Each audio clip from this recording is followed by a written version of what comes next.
For the better part of 2 decades, we've all been carrying around the exact same thing, right? A flat, rectangular slab of glass and metal.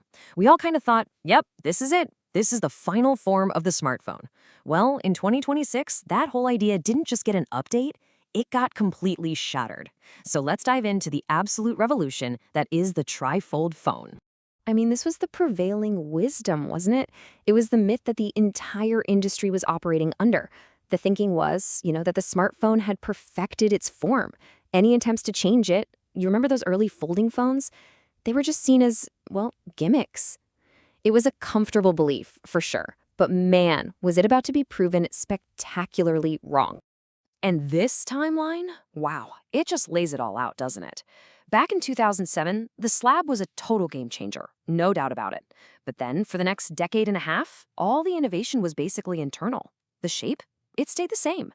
Those early foldables in 2019, they were clumsy, they were fragile, definitely not ready for the mainstream. And by 2025, it honestly felt like we just hit a design wall, like this was as good as it was gonna get. And then 2026 happened.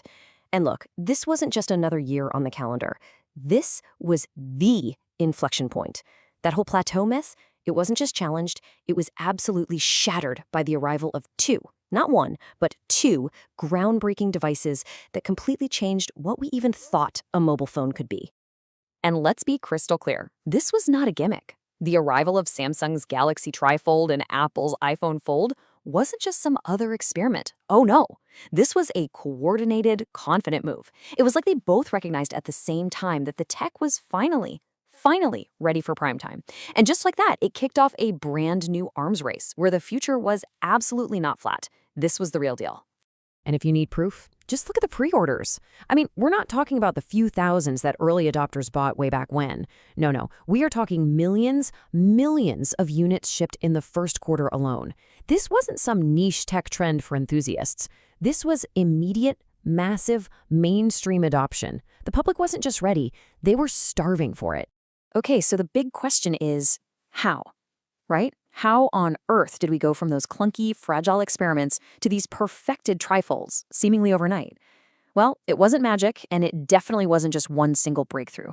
The secret was the convergence of four critical, totally interdependent pillars of technology that all finally hit maturity at the exact same time.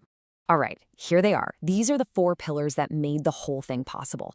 First, you've got these impossibly advanced hinges that can bend without breaking. Then, creaseless, flexible displays that feel like one single perfect pane of glass.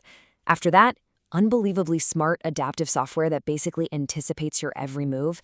And finally, seamless integration into a wider ecosystem. Let's break down each one because this is where it gets really cool.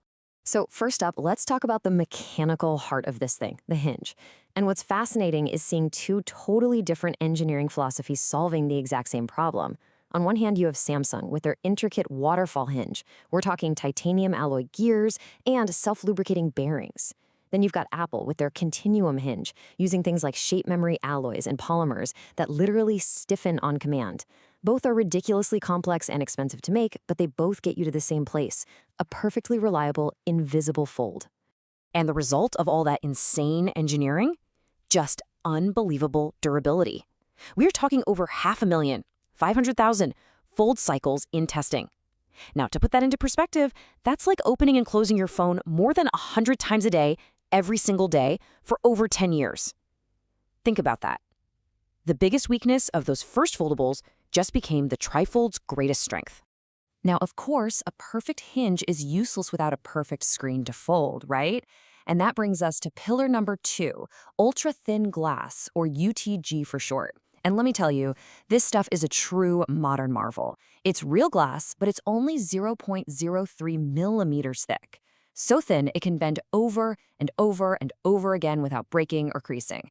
This is the foundation for that truly seamless display. And just look at these specific breakthroughs. It's wild.